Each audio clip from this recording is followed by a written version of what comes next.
Assalamualaikum warahmatullahi wabarakatuh. Perkenalkan, nama saya Fitri Novia dengan NPM 719212942.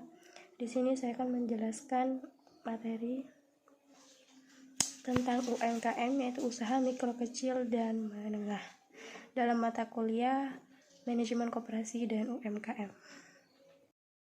Apa itu UKM? Nah, UKM ini kegiatan ekonomi rakyat yang berskala kecil dengan bidang usaha yang secara mayoritas merupakan usaha kecil dan perlu dilindungi untuk mencegah dari persaingan usaha yang tidak sehat.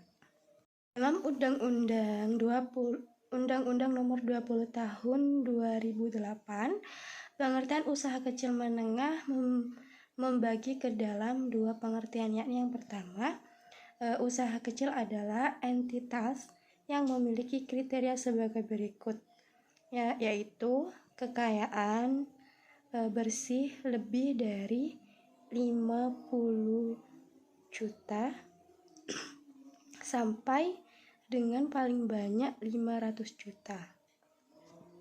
Terus memiliki hasil penjualan tahunan lebih dari 300 juta sampai dengan paling banyak 2 miliar.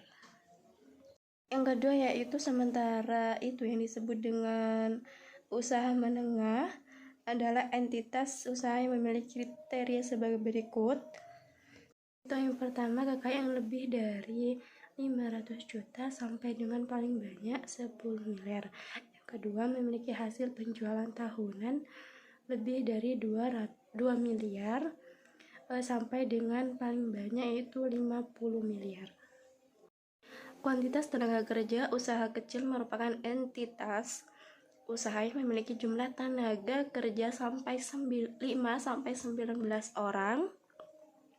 Sedangkan usaha menengah merupakan entitas usaha yang memiliki tenaga kerja 20 sampai 99 orang. Yang selanjutnya yaitu ada ciri-ciri usaha kecil. Yang pertama itu ada jenis barang atau komoditi yang diusahakan umumnya sudah tetap, tidak gampang berubah. Yang kedua ada lokasi atau tempat usaha, umumnya sudah menetap, tidak berpindah-pindah. Yang ketiga, pada umumnya sudah melakukan administrasi keuangan, waktu masih sederhana, keuangan perusahaan sudah mulai dipisahkan dengan keuangan keluarga, sudah membuat neraca usaha. Selanjutnya itu sudah memiliki izin usaha dan persyaratan persyaratan legalitas lainnya termasuk NPWP. Yang selanjutnya ada sumber daya manusia atau pengusaha memiliki pengalaman dalam berwirausaha.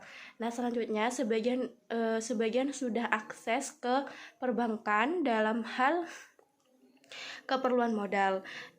Yang terakhir ada sebagian besar belum dapat membuat manajemen usaha dengan baik seperti business planning. Contohnya yaitu peternakan ayam, itik, dan perikanan. Selanjutnya itu ciri-ciri usaha menengah. Nah, pada ciri-ciri ini yaitu terdapat pada umumnya telah memiliki manajemen dan organisasi yang lebih baik, lebih teratur, bahkan lebih modern, dengan pembagian tugas yang jelas antara lain bagian keuangan, bagian pemasaran, dan bagian produksi. Yang kedua itu telah melakukan manajemen keuangan dengan menerapkan sistem akuntansi dengan teratur, sehingga memudahkan untuk auditing dan penilaian atau pemeriksaan termasuk oleh perbankan. Yang selanjutnya itu telah melakukan aturan atau pengelolaan dan organisasi perburuan, telah ada jam sostek, pemeliharaan kesehatan, dan lain-lain. Yang selanjutnya yaitu sudah memiliki segala persyaratan legalitas antara lain izin tetangga, izin usaha, izin tempat NPWP, supaya pengelolaan lingkungan, dan lain-lain. Selanjutnya yaitu sudah akses kepada sumber-sumber pendanaan perbankan.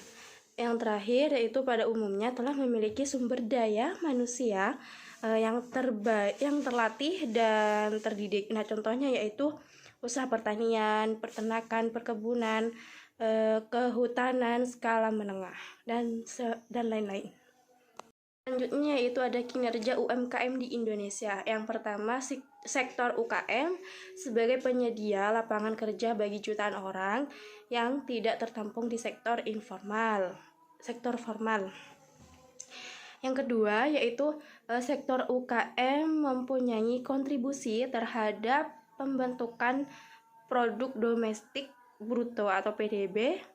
Yang ketiga yaitu sektor UKM sebagai sumber penghasil devisa negara melalui ekspor berbagai jenis produk yang dihasilkan sektor ini. Nah, kinerja UKM di Indonesia dapat ditinjau dari beberapa aspek, yaitu yang pertama nilai tambah, unit usaha, tenaga kerja dan produktivitas, dan nilai ekspor. Selanjutnya itu peluang dan tantangan bagi UKM dalam liberalisasi perdagangan. Kementerian Koperasi dan UMKM telah mencanangkan berbagai program strategi seperti Gerakan Kewirausahaan Nasional atau GKN, pengembangan inkubator bisnis, pengembangan dan perluasan pasar produk UMKM. Namun, pemerintah masih luput untuk fokus pada pengembangan sumber daya manusia dan teknologi untuk meningkatkan kemampuan inovasi dan mutu produk sehingga produk UMKM Indonesia bisa diakui secara internasional. Baik, untuk video kali ini sampai di sini. Mohon maaf jika ada kesalahan dalam berucap atau berkata. Assalamualaikum warahmatullahi wabarakatuh.